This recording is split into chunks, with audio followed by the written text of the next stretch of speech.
is WHO committing. Oh, thanks, whoever saw that we weren't recording. And what WHO will committing. And then we'll go on to UNICEF. So over to you, Sabine and Helen. Thanks, Shekufe. And first, I just want to start really by a huge kudos and thank you to Ekdan. I mean, really you, Shekufe, and Claire and Shreya have done amazing work the past month and year, and you just went through the results in 6 minutes, but they're just brilliant. So huge thank you on behalf of the parents around the world and on behalf of all our agencies for doing all this work.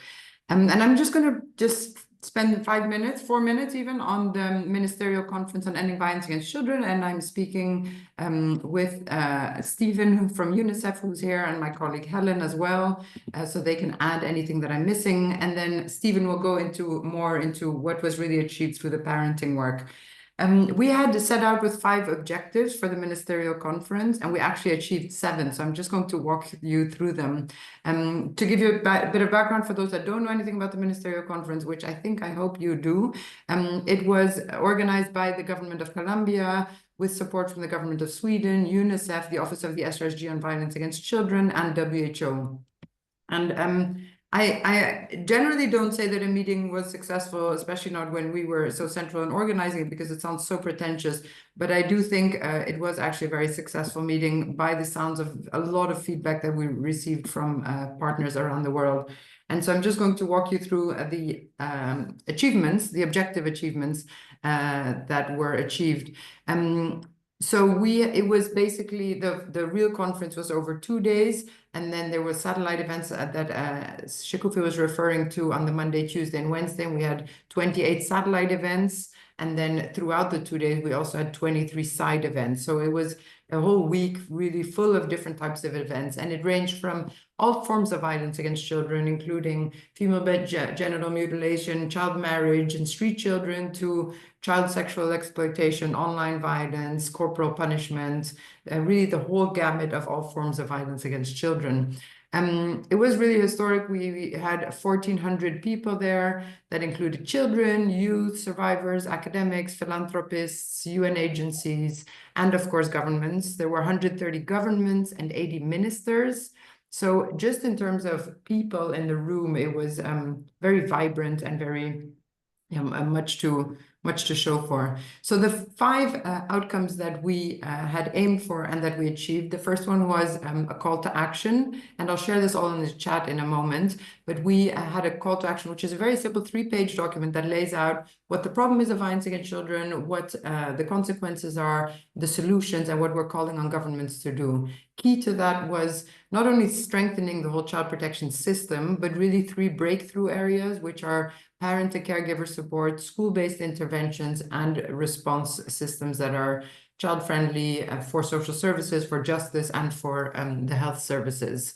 So the call to action is now on the website, available in 6 languages. It's still being signed by governments. There was, I think, 55 governments that signed onto it before Bogota, and governments are still signing onto it. So that was a call to action where parent to caregiver support really figures very centrally. The second huge achievement was the launch of the youth movement. So it's the first time ever that we have a youth movement that's focusing on advocacy to end violence against children. It's being run by Restless Developments. And so we had the 12 young people from the movement in the room, but there were an additional 5 others. And so they had sessions for youth, by youth, and they were very active throughout the whole conference, as you can imagine youth would be. Third massive outcome was the pledges. So we had 108 countries that made pledges, and Stephen will talk a little bit more about the countries that made pledges on parent to caregiver support. But really with huge support from UNICEF, there was a lot of work in preparation the past 12 months or 18 months, I would say, with national preparatory sessions to make sure that the pledges were solid, and that it wasn't just, written on the side of a table, but that they actually were endorsed by the government, UN agencies, civil society groups, and so on. So you can find all those pledges on the website. You can sort by country, you can see the actual pledge, and then you can see the summary of the pledge. So the first one is the call to action, the second one is the youth movement, the third one is the pledges, the fourth one is a relaunch of the pathfinding initiative, which is pathfinding 2.0. We used to have 38 pathfinding countries under the Global Partnership to End Violence. Now it's shifted under the SRSG's office for the Secretary General, the SRSG on Violence Against Children, Najat. So it was great to see a whole renewed commitment of governments under a new pathfinding framework. And then the fifth, and I would say the most important objective which was achieved, was really solid participation of children, youth, and survivors, really having them at the table. They were on every plenary, they were in the room at every moment, they were part of satellite and side events, and it changes the whole dynamic of a conference when you have children, young people, and survivors speaking up. So I would say that was a huge win and a way forward for our sector. The two bonus achievements were the announcement of $125 million by the Child Investment Fund Foundation for the field going forward over the next 5 or 6 years. So that's really great news, because especially with the world as it's going now, we see less investments in social issues. So it's great that philanthropy is stepping up. And then another great outcome was the great media coverage. There was a great commentary published by the WHO Director General, the UNICEF Executive Director, and the SRSG. It had huge uptake. And generally, we also had Prince Harry and Meghan, or they're not called Prince anymore. They did some great piece to camera that were circulated widely. There were some op-eds in the run-up. So really violence against children. And within that, parent and caregiver support got massive attention throughout the month of November. I'll just see if Helen or Stephen want to add anything, and I will pop all this information into the chat. Thanks so much. Sabine. Helen? Sorry, go ahead. Go ahead, Helen. Do you want to share anything more? Yeah, it was just really a reflection. I think Sabine has done a phenomenal and formidable job, as always, in giving those headlines from the ministerial conference in terms of the what. I think one of the most resonant things for us and the team that were co-hosts was the how, and she spoke to that participatory attitude. But when we thought right at the outset of how to design and deliver this ministerial conference, vibrancy was absolutely a priority, inclusivity was a priority, and ambition was a priority. And I think sometimes it's harder to speak to those in terms of stats and quantitative data, but we really felt, for those of us that were in the room, it really felt as if this was a moment. It was a moment where governments proudly stepped forward and made their commitments with high visibility, in the full knowledge that there will be a significant and official and shadow accountability track that will sit alongside them. Those of you that have the time to read through the pledges, they're really joyous to read. You know, there are some that are incredibly ambitious, but they're also costed, they're also timed. You have a clear sense of who the beneficiaries will be and what the budget allocation is. So particularly on parenting, we actually saw, and you can search on the website per kind of topic and thematic, so you can search on parenting pledges, a number there that were really quite standout in terms of what they were committing to in relation to parenting. And then just to say, looking ahead, we absolutely want to maintain the momentum, the community, the sense of partnership, the sense of vibrancy that was created in the run-up to the ministerial and that was demonstrated at the ministerial. Accountability is going to be a critical component in these next 24 months, as is a really coordinated and coherent approach to advocacy and convening and communications. And all of that with a view to what we hope will be a second global ministerial conference, date and host to be confirmed. But the intent is that we would really be able to draw kind of a golden thread between that moment in Bogota where ambitious pledges were made and a moment 2 years down the track where we can reflect on the progress made, but also can celebrate the champions, hold to account those that are not quite managing to make the progress, support them in their endeavours, and try and look to make even more ambitious and even more impactful pledges with and for children affected by violence. And lastly, I think Sabine would say this, I'm sure Stephen will echo it, just a huge thanks. We were absolutely overwhelmed with the openness, the partnership, the appetite for really working in a collaborative way this past year. And we're really hopeful that that spirit can continue way beyond 2024 and into the next year. Thanks so much. Thanks so much, Helen and Sabine. Stephen, I'm going to turn it over to you. Colleagues, if you have questions for WHO or UNICEF, please pop them into the Q&A. I see that there's one question in the chat. Sabine and Helen, the issue of country signature needs help about who should sign at the country level. Is it in the form of a diplomatic letter to the government of Colombia or just signing the documents with recommendations? So I think there's questions about the pledging process, if that makes sense. I think the question is more about I think it's a reference to the call to action. And basically, ideally, Ministry of Foreign Affairs sends an email to the Colombian government with that email called Cancilleria. It's on the website. Or it can be the Ministry of Social Affairs with Ministry of Foreign Affairs in copy. But ideally, you want, of course, a whole of government commitment, not just one part of government and the rest not aware of it. Super. All right. Now we have Stephen from UNICEF, who was a really focal person from UNICEF on the child protection team, who played an important role in helping with the conference as well. So over to you, Stephen, to share a little bit about your reflections and then UNICEF's commitments and moving forward as well. Thanks, Shakufa. And first of all, Sabine, Helen, great readout from the conference. You caught all of the highlights, and it was great to work with Gist and other colleagues in this parenting field at the conference. The work on parenting was really, really visible and central to the conference. Now, I was asked to talk a bit about UNICEF's commitments here. So I'm just going to share. Can you see that pledge on the screen? Yes. Yeah. Mm-hmm. Yeah. So this is just verbatim the pledge that was made at the conference from UNICEF, and let me talk a bit about it from the perspective of parenting. Okay. First of all, you'll see in the first paragraph our ambition in terms of increasing the reach of our programs. Now, this is actually baked into our strategic plan now. So UNICEF country offices around the world have a statutory responsibility to report back on progress on this on an annual basis. So this is a really, really firm commitment, and Helen, don't worry about accountability here, because it will be part of our regular reporting.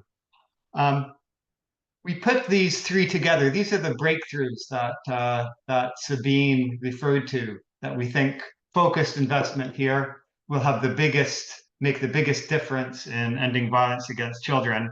And it's good to see them as sort of as an integral package, rather than addressing parenting programs, in a vertical or standalone matter, because it's also important to have the supports the child needs in schools, because we know outside the family, schools are the most important institution in the lives of most children.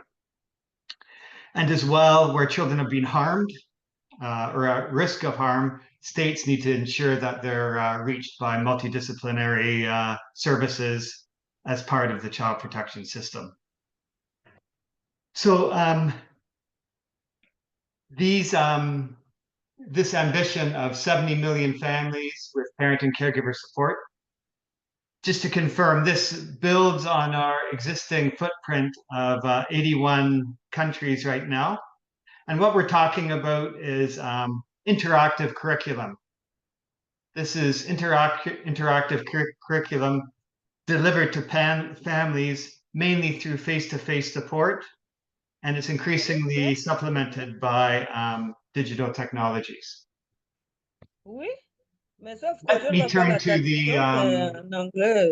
data element. Let me turn to the data element.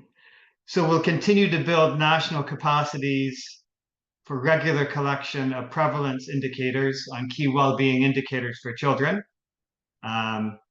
This is in line of our role as custodian or co-custodian for the 19 child-focused SDG indicators. So it involves leading the methodological work, developing international standards, and so on.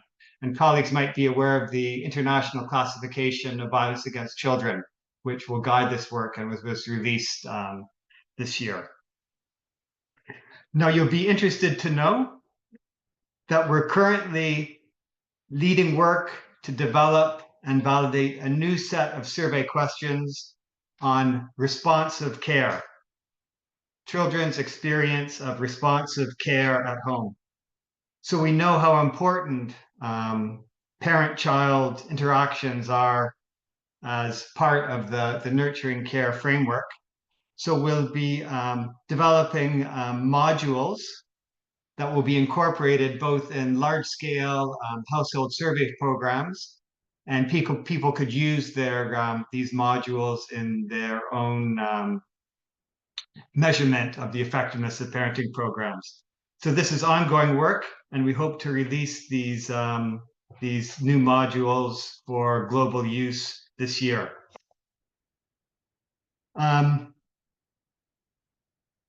Number 3.3, just say, of course, we do not do this work alone. Implementation of UNICEF programs takes place in partnership with government counterparts and civil society organizations. And at country level, this reaffirms our commitment to play a role in providing support to coordination mechanisms in the country. This means working with national senior government focal points who are working on violence against children, who are working on parenting, and supporting the national stakeholder forums that coordinate efforts to end violence against children. Through this work, we've noted there's quite a diversity of partners working on parenting programs in countries. And it's important that these partners work within a national coordinating framework and contribute to the shared vision that we have and that we're projecting through GIST of universal access to a minimum package of parenting caregiver support. At global level, we look forward to work with WHO, with GIST, with governments and other partners in the Global Caregiver Forum that is planned for December of 2025. So this will happen in Spain, and it will comprise of high-level sessions with governments and thematic sessions. And we hope to come out of this Global Caregiver Forum an outcome document and roadmap to achieve universal caregiver support. So this is really one of our big priorities, working with partners this year. And just the final point I want to make is our assurance that our parenting work will be increasingly gender transformative. So that means that parenting programs that challenge harmful gender norms, that promote gender equity and inclusion through daily interactions that parents have with their children. And we're also looking at how to adapt programs to address both violence against children and violence against women at the same time. So throughout our countries and with global partners with whom we're developing parenting programs, a big focus will be on ensuring that these are gender transformative. Just finally, out of the 50 countries that or so that made pledges around parenting, 44 are in UNICEF program countries. So we're looking forward to working with partners to support governments towards achievement of these pledges. Thanks very much. Back to you, Shakufa. Thank you, Stephen, and really great to have that overview of pledges. And Claire, if you just want to share our slides again.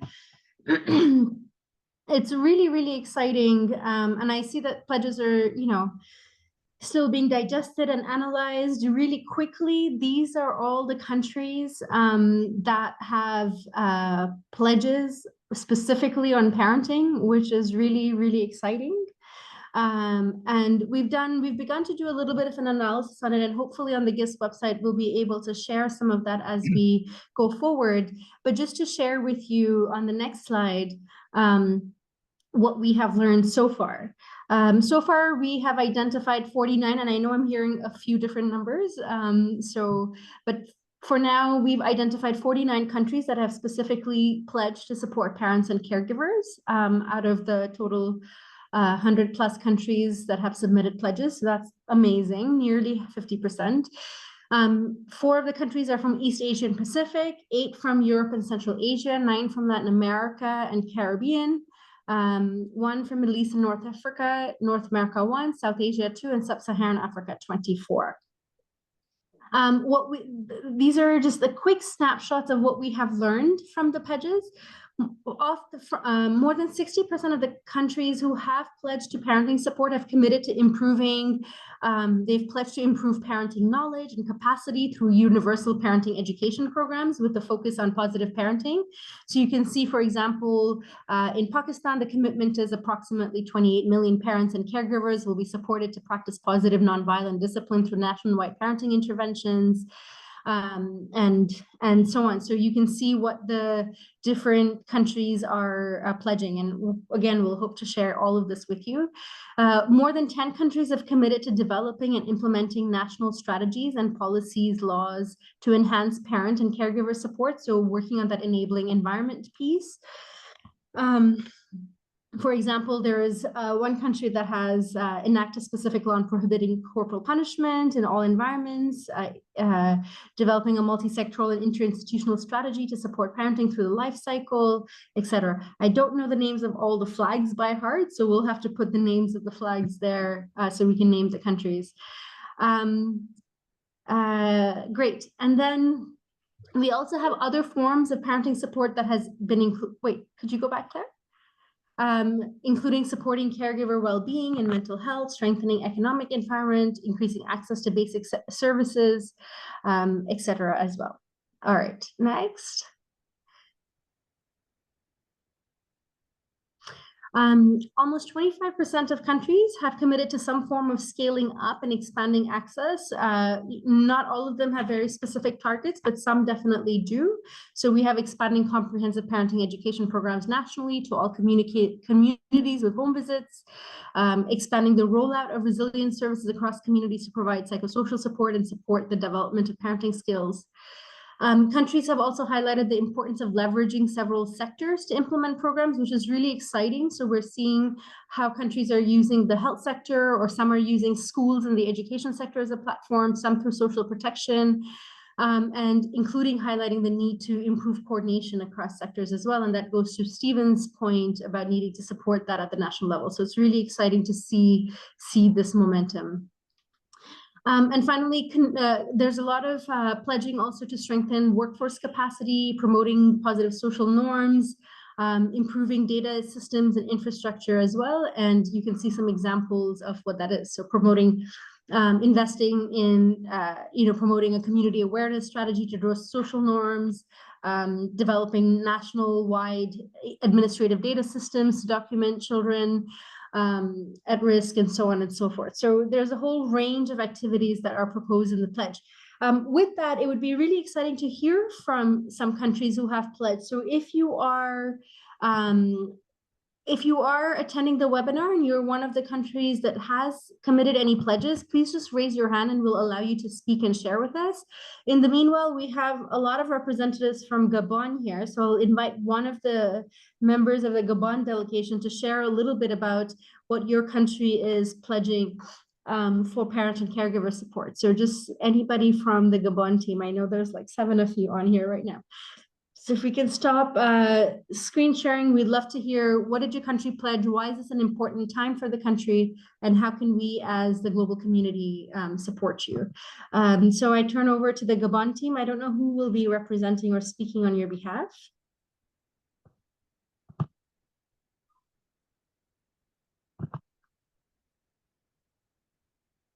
Hi, I'm Michel Ikamba from Gabon, UNICEF Hi, Gabon. Michel, please go ahead. Yeah. Where are you? I'm speaking from UNICEF office in Gabon. Okay, wonderful, Michelle. If you want to share a few minutes reflections from your team, and again, in the audience, if there are country representatives who want to speak, just raise your hand and we'll allow you to speak. All right, go ahead, Michelle.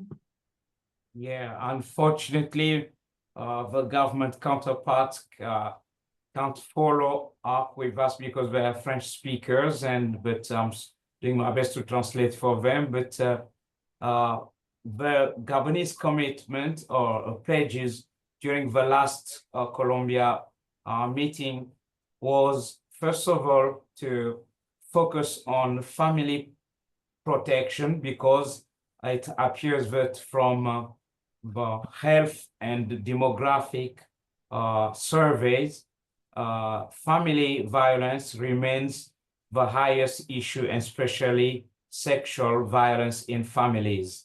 So the pledge remains, first of all, to gather, social workers communities to reinforce home visits and raising awareness at family level to prevent violence in families, but also to help families know the contents of the law, especially Children Act. Child Act in Gabon is very comprehensive about the protection of children against violence. However, communities and families, due to some rates of illiteracy, do not really know the content of the Child Act.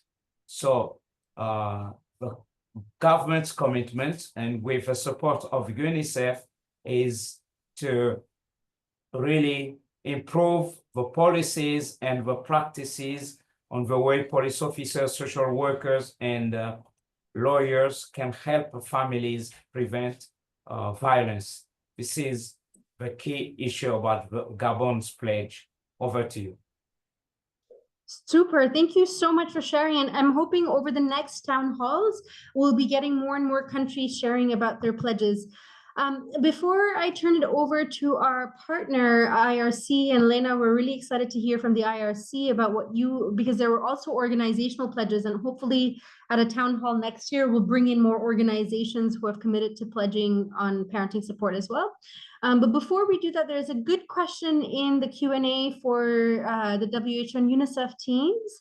If you can respond to it, it says, fantastic to see the pledges. Are the countries accountable for their parenting pledges in any way? Were pledges being tracked formally? So questions about accountability. I don't know who wants to take that question. Sabine, Helen, Stephen, anybody? We could take it together because we're working together on developing an accountability mechanism to follow up on the pledges. And this is work that's being done together between WHO, UNICEF, and the Office of the Special Representative of the Secretary General on Violence Against Children, but as well together and linking up with other accountability mechanisms. We're talking about things like the Committee on the Rights of the Child. We're talking about reporting on voluntary national reviews. We're talking about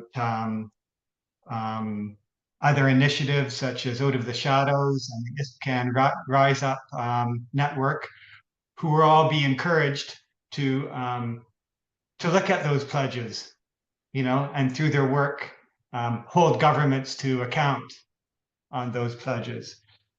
On an annual basis, we'll be requesting governments to provide updates on those pledges.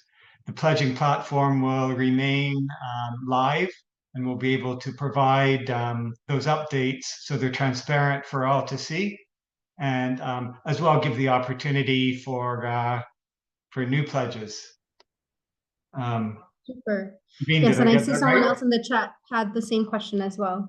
Anything to add, Sabine? Did you want to add anything, or should we move on?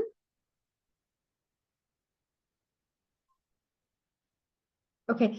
Sergio, do you, from Guinea-Bissau, would you like to come in and share a little bit about the commitments that the government of Guinea-Bissau has made for parenting? Please go ahead, unmute yourself and go ahead.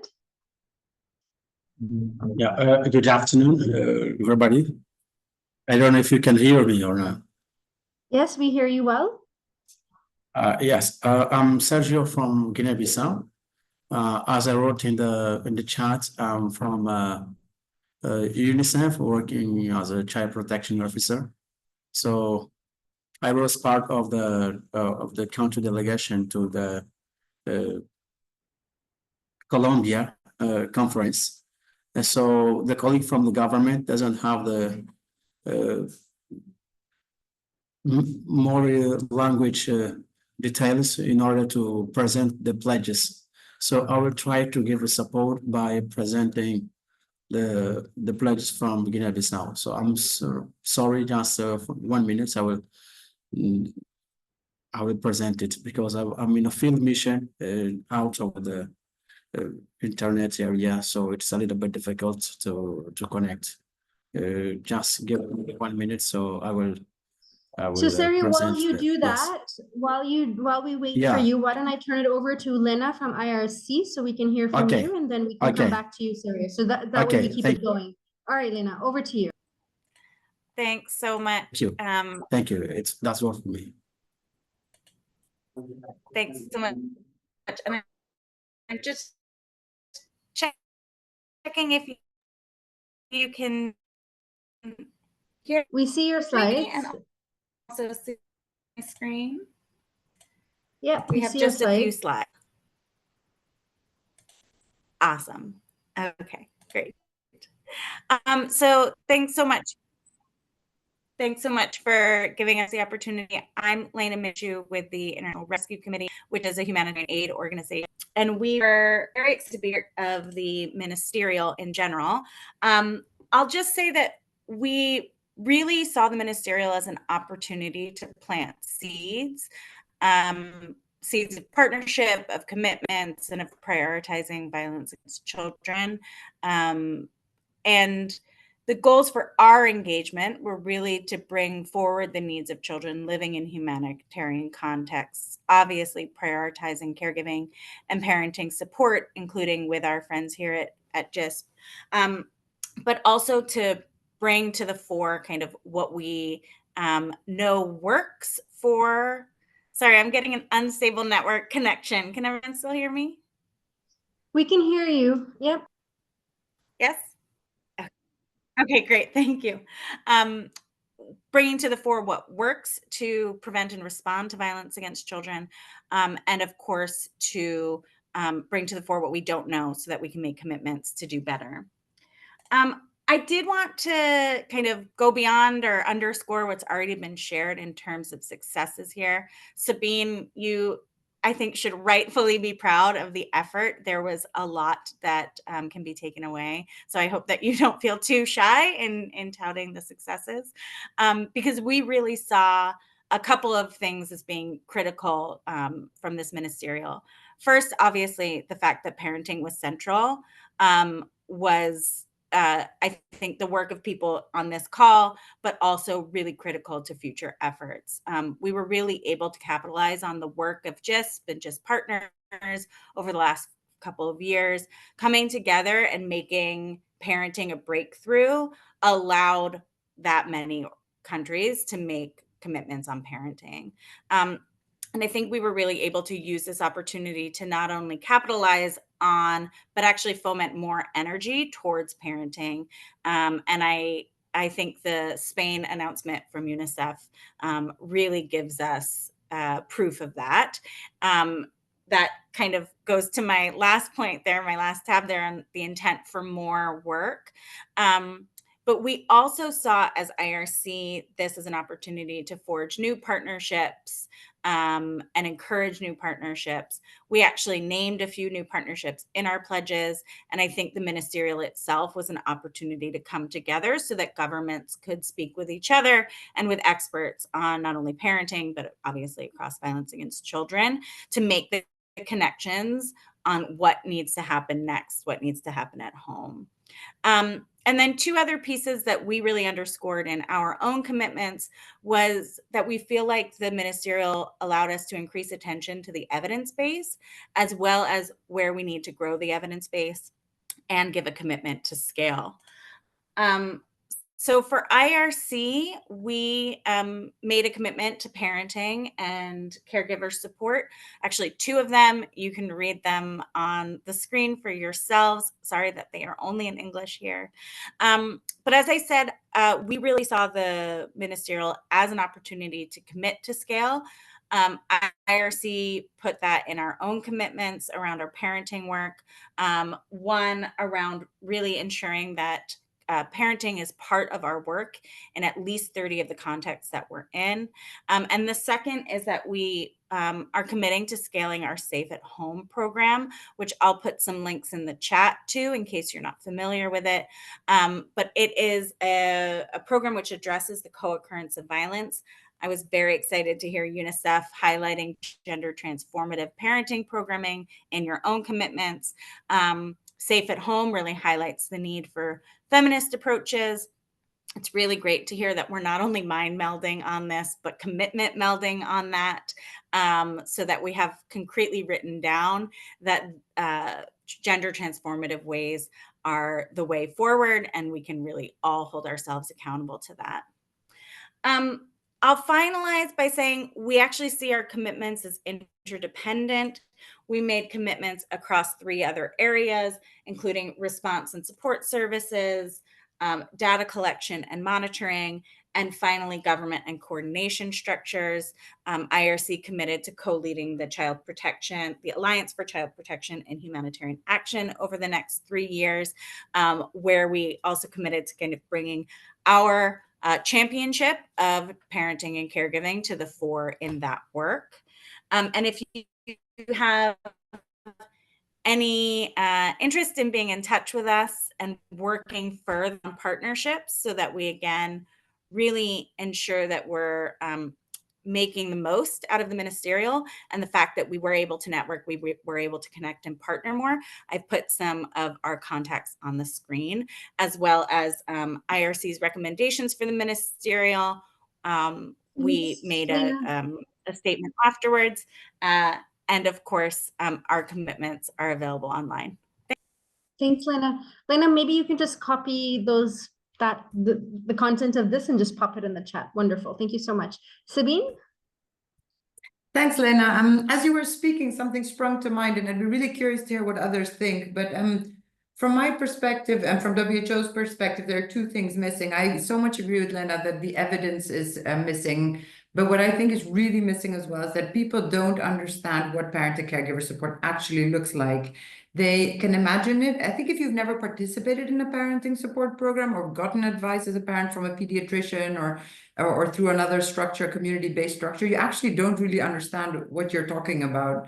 And I think that so as much as we need to keep promoting the evidence, there's something that we need to do also to build the movement so that people at government level, academics, civil society groups, parents themselves know what we're even talking about. And so there's a whole lot of capacity building, advocacy that we need to do to make that much clearer. So that is definitely something that WHO will be working on with GISP, we hope, because GISP is obviously central to this at any given time, because with the strength of GISP, just as a reminder, is that it covers 0 to 18 years old and parenting for all different outcomes. And that's really what we are as WHO also trying to achieve. And then linked to that is the role of the health sector. And we really as WHO want to push much stronger healthcare workers that are often in the homes, frontline healthcare workers that are in community centers, to see how they can do what they're doing, but just doing it a bit better by providing that additional nudge to parents, doing that extra visit to parents.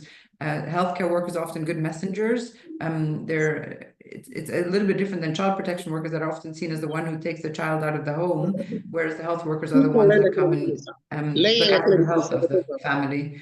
So just to say, those are 2 things that WHO will be working on through GISP, ideally over the next couple of years, is the capacity building, movement building based on evidence, and the role of the health sector. Back to you, Shekufe. Thanks so much, Sabine. And we're running short of time as always, magically somehow.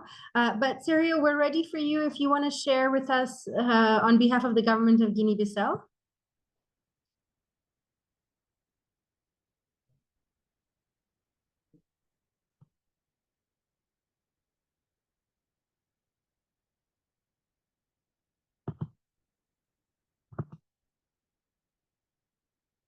Are you ready?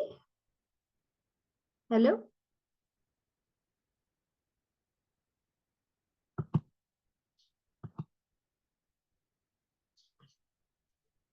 Is the government of Guinea-Bissau ready to present? You hear me? Please. Yes, we can hear you. Yeah, go ahead. Yeah, okay. The government of Guinea, I don't know if Carlos is already online. I'm seeing him.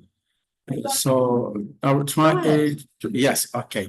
The government of Guinea-Bissau pledges to strengthen mechanisms for preventing and responding to violence against children, especially by implementing the national right parental education. So the initiative will target 40% of families in regions with a high prevalence of rapes, and will target 40% of the families in regions with high prevalence. So I don't know if you can hear me, please. Sim, yes, we hear you. Yeah, we hear you. Carlos, sim, sim. Sim, acaba só, não. Sim, sim.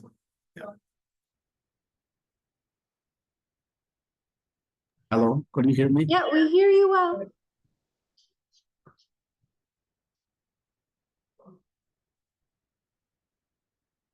Okay. Hello, are you still presenting? All right. Well, Hello? Yes, go ahead.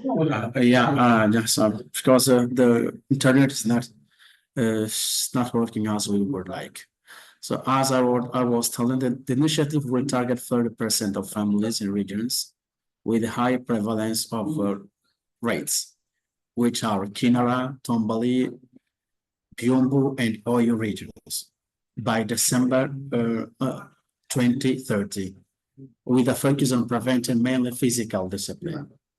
The progress will be tracked by using specific indicators, which will be developed in coordination with the UNICEF, the government of Guinea-Bissau, including the percentage of families reached, the reduction of the reported cases of physical disciplines reached by families. So these are some indicators that Guinea-Bissau will be working on with the support of the UNICEF, which that we have been working on these issues since the moment that we have been communicated that the government of Guinea-Bissau will be taking part in this global conference.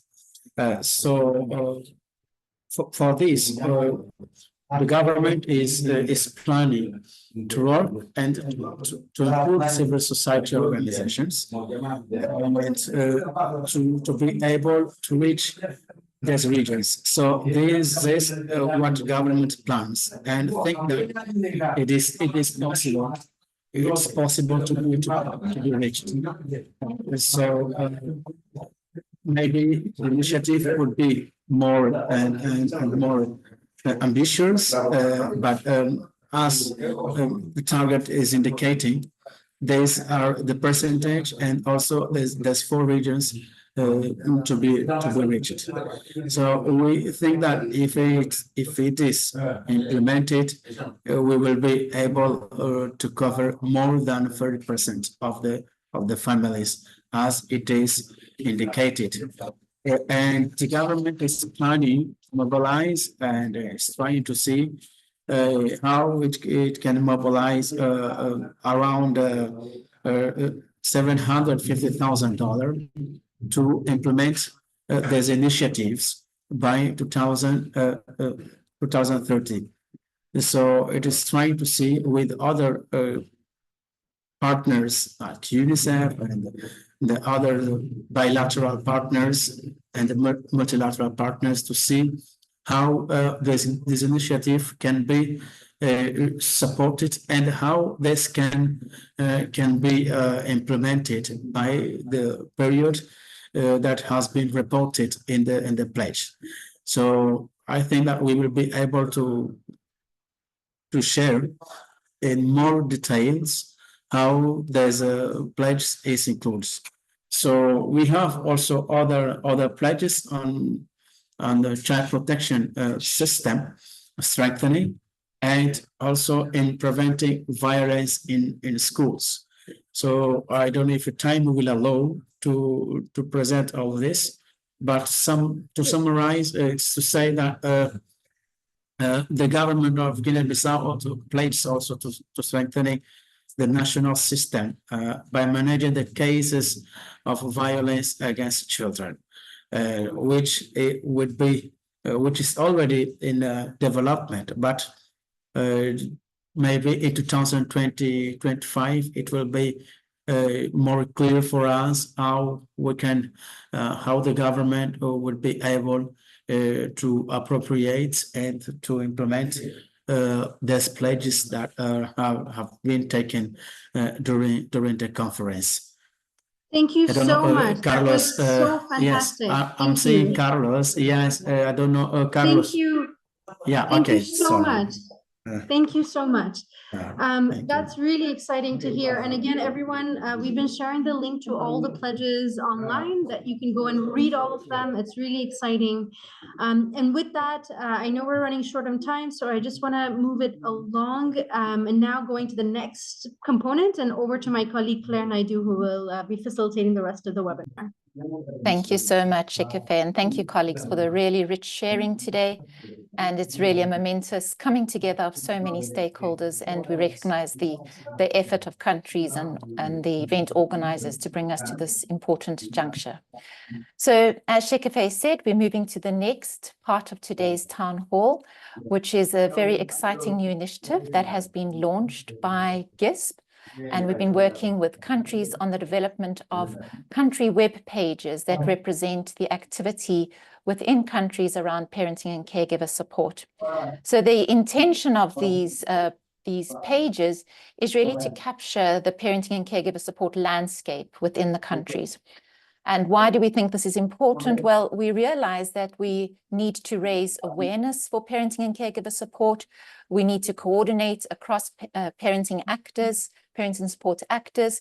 We'd like to increase transparency, as well as drive advocacy and communications. And a resource such as this may help others to identify how parenting and caregiver support is unfolding within a country and who they can go to and how they can connect with other actors and stakeholders. So we're very pleased today to share the initial country web pages, which is 4 web pages. As you can see, it's Pakistan, Philippines, South Africa, and Tanzania. And just to highlight that if you would like to have a look at these resources, you can go onto the GISP website, look for the tab Evidence and Resources, and look for the drop-down that says Parenting Support by Country. And really just to share a brief overview of the process of developing these country web pages.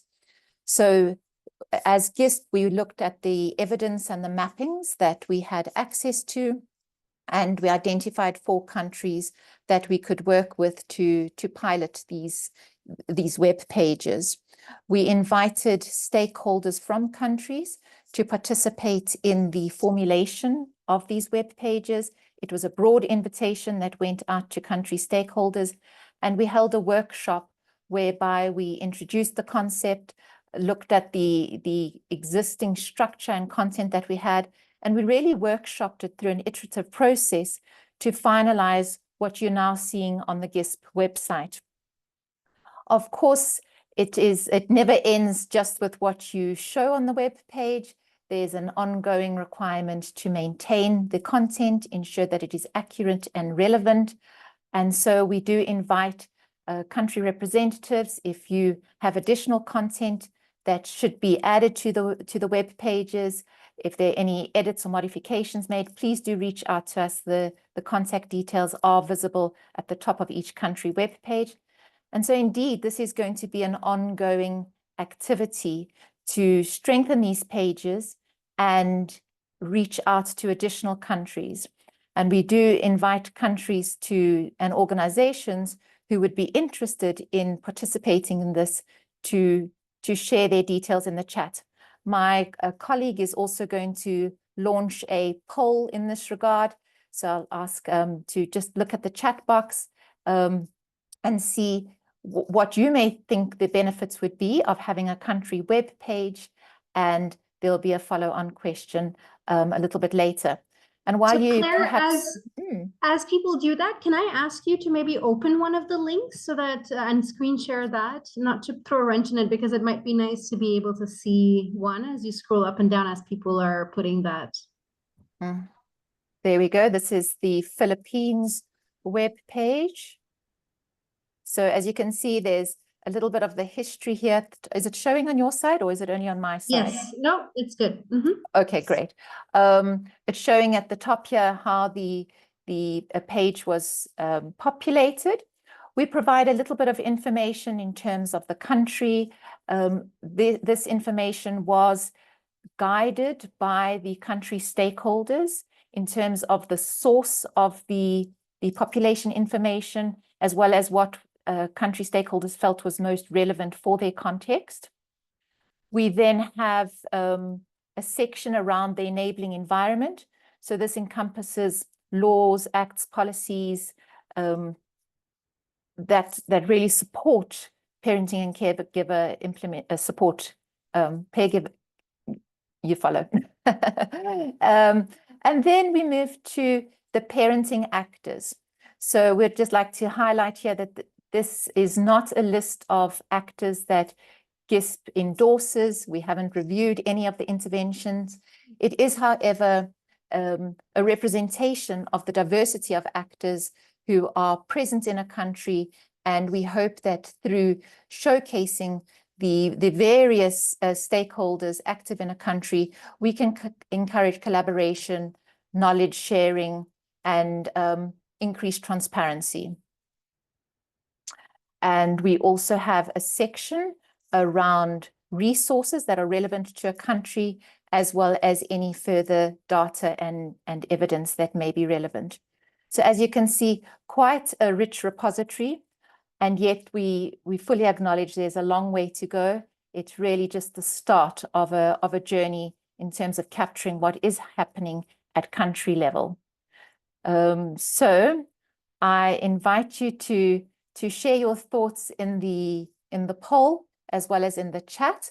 And I'm going to also invite my colleagues who are on the call to join. We have 2 country representatives who are joining in person. We have Ms. Mklatsi Diali from SAPAN in South Africa. And we also have Aya Santos from the Philippines. And we'd like to invite you to please share your thoughts on the process of developing these country web pages, the potential benefits of these country web pages, and how you think it may be used. So perhaps I can hand over to you, Aya, as a starting point, if you'd like to unmute yourself and share. Okay. Thank you, Claire. Yes, the process was we got an email, and we had a workshop on what we wanted for the countryside, and then there was already a draft. It was very helpful what should be in the country site, and then we just indicated what other laws are there that can enable or that can stand as a basis for legalization of the parenting support. So it's a very quick meeting, and then we gave all the things that we wanted to put in there and all the materials that we wanted to share in the countryside. So let me share some of my notes, if it's okay. Here. Can you see it? Can you see it Yes, we now? can. Yes, it's visible. Okay, thank you. So I'm Aya Santos. I'm the Advocacy and Communications Officer for Parenting for Lifelong Health Philippines and Masayang Pamilya Organization, Inc. Okay, so I would just like to answer the basic questions. So just to keep this quick and simple. So the benefits for us, I think, that can result for having the country web page is that, sorry, this can be a tool or a channel for further cooperation with other organizations in the Philippines to share good practices in scaling parenting programs and to actually just share experiences, what's not and what's good. And then it's such a benefit for us to have a good repository of selected materials. Materials meaning not just research papers, of course, research papers, but it can also be in many forms like videos, like policy briefs, like just even articles on how parenting support interventions were implemented and how it impacted parents and their children. So it can be good and can be useful for information dissemination and duplication. How do I foresee the parenting support actors making use of the country page? I think the ultimate thing here, or the thing that we want for this, is that this could be a platform to coordinate with organizations and institutions with the same advocacy of forwarding family and children's well-being, to forward the use of evidence-based parenting interventions. There are not a lot of parenting interventions in the Philippines, but there are good laws, like the Parenting Effectiveness Service Law, that can help.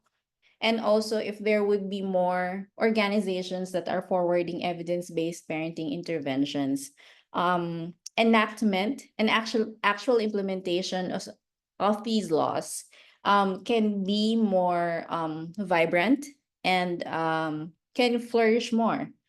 So for the service providers, policymakers, and program implementers, the country site, the website, can be like a menu of different parenting programs that a community can select according to their situation or their context, or maybe homes that have different situations or have different needs. The country web page can be a good selection. Even if we can see other countries' web page, that could also be a good suggestion to our context, or what can be a good innovation for that can be applied in our own context. I think that's one of the use for different actors and even organizations and service providers here in the Philippines. That's all for me. Thank you. Thank you so much, Aya. Thank you for sharing that. And I'm going to hand over to now Mkhlatsi. Are you there? Mkhlatsi from SAPN in South Africa. Okay, good afternoon. Yes, I am here. I'm excited to be a part of this discussion. So I'm Mkhlatsi Diale, and I'm from the South African Parenting Implementers Network, SAPN for short. And what we found in terms of being part of the page is that it could be extremely helpful, because what we found in South Africa is that there are a lot of existing parenting organizations and parenting programs that already exist, and it would be quite amazing in ensuring that there's a good mapping, there's a platform where people can access information around who is doing what, and even in the different areas that the services exist in. Some services are more available to people in certain areas, and if service providers have access to other organizations that are working in different areas, they can easily share information and link different parents to different resources. South Africa is a big country, and some areas are a little bit more resourced than others. And it's very vital in creating a space for networking, not only to link parents to services and resources, but for service providers themselves to learn from each other what's working best in terms of the services that are being provided. Are people accessing parenting programs specifically around violence prevention and protection around children, or do they need more individualized services like therapy in terms of improving their parenting skills, what is working, what is not, and to be able to have a space where everybody's collaborating and sharing information and helping each other to find resources to upskill. So SAPIN in a nutshell exists with this mindset to collaborate different networks of organizations, because we exist as a network of organizations that provide parenting services. So we exist with multiple organizations around South Africa. So we have discussions around what's working, what's not. We promote advocacy around what is helpful in the parenting space, what is very European and doesn't work in the country, and also helping and ensuring that we are culturally competent in the work that we're doing, because we have to respect the cultures of the people, work in collaboration with people within the country, and ensuring that services, and in so working in a network is that the different organizations can actually learn from each other and have different conversations, as opposed to thinking one way of doing things will cover, the whole spectrum of services or the needs of the people in the country. So being part of such a page allows for different people to look for different organizations, see who's available, share information. And I think also government is able to look at who's available, because the government is also working hard on ensuring that parenting is highlighted in terms of violence prevention, in terms of creating safer homes for children in the country. And such a platform would also allow for government players and role players to actually see that there is work being done, not only on a governmental level, but in the private sector and the non-governmental sector as well. Thank you so much, Mklatsi. We appreciate that sharing and learning a little bit more about how you and other actors in South Africa intend using the page. We're going to very briefly watch a recording from a colleague in Pakistan, which was one of the 4 countries that's piloting the web page. And I'm going to play this now.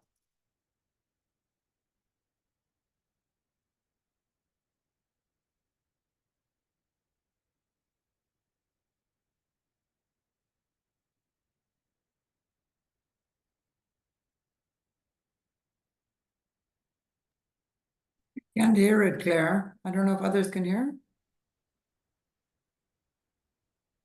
Claire, remember you have to share the desktop audio from your computer. That's a setting that you need to click on. All right. I think then, in the interests of time, I am mindful that we have other activities planned for today. Let's rather move then along. Are you able to see the results from the quiz, the poll country web page? Is that visible? I think we saw the first one. Yep, we see that. Okay, great. And there's the second one. That's really great to see that 82% of people said that they would want a country page. That's really great news to hear that it's useful. Thanks, Claire. Yes. Okay, great. So let's then move ahead to the last feature of today, which is the Caring for the Caregiver package. So many of you on today's town hall would have been aware that this package was recently launched on the 21st of November. It's a package that really represents a collaboration between UNICEF, WHO, and the University of Witwatersrand. And it's a fantastic package. All the detail was provided in the webinar, but we do invite Dr. Redinger to join us today to give us a little bit of a highlights of what people can expect in the package and how they can utilize it. So if I can hand over to you, please. Sure. Hi, everyone. I'm Steph Redinger. So nice to be here and to be able to share the Caring for the Caregiver package. I'll try and be as brief as possible. I know we're a bit short on time. Can you see my screen? The wrong screen. Sorry, let me just switch this around.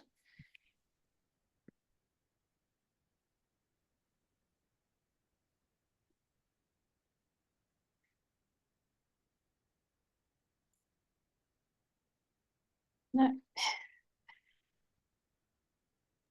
It is visible, Stephanie.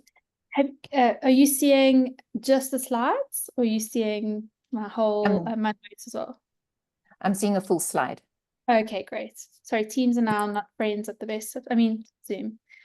Just like Claire said, we did have a full CFC launch on the 21st of November, and I'm going to ask Dilara, who's on with us, to share where you can find that recording in the chat, just because I'll have to be brief today.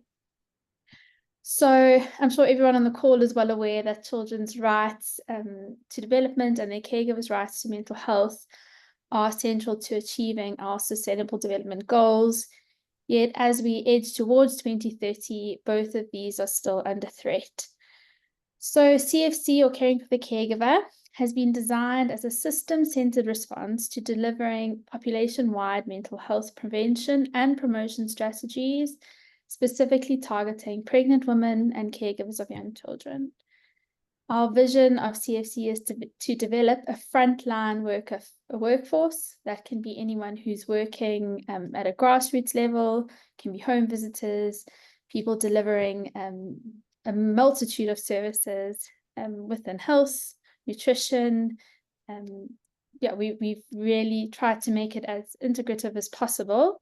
But we want these frontline workers and CFC to be embedded in communities. We want them to be empowered to work independently with practical skills, tools, and knowledge.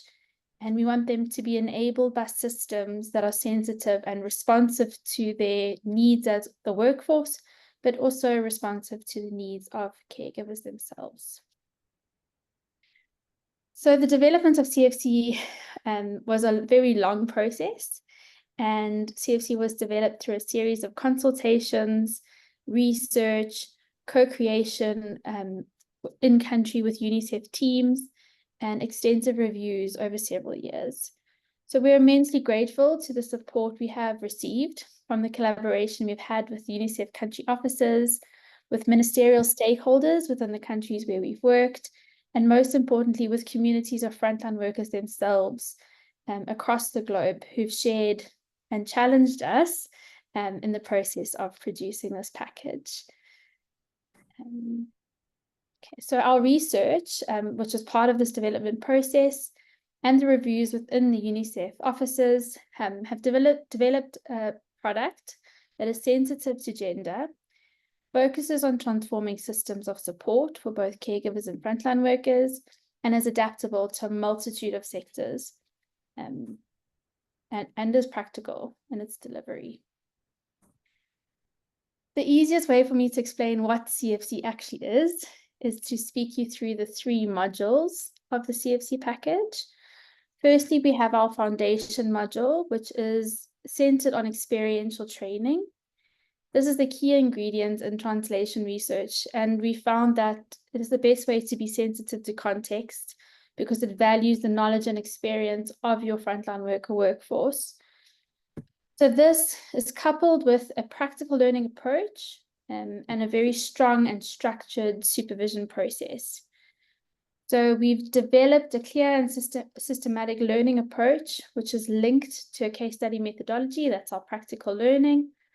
And we hope that over time, the supervision system becomes a line of communication between a household and a system, so that all the information that frontline workers gather when in a home is aggregated, and community challenges and things like that are fed up into a system to allow for better system-centered responses. Our intervention module in the middle there is the core of what a caregiver would receive from a frontline worker. So that's the content and the tools that frontline workers deliver at a household or community level. And then lastly, we have our resources module, and this responds to adversity through activities both inside and outside the home. It's all about strengthening engagement in caregiving, but also strengthening the systems or the communities around caregivers. So we have a clearly worked out conceptual framework. So this is how we expect change to happen through caring for the caregiver. You'll see there's a blue pathway, which is our connect pathway. This is all about emotional awareness, and our support pathway, which is more about conflict resolution and problem solving towards greater family cohesion.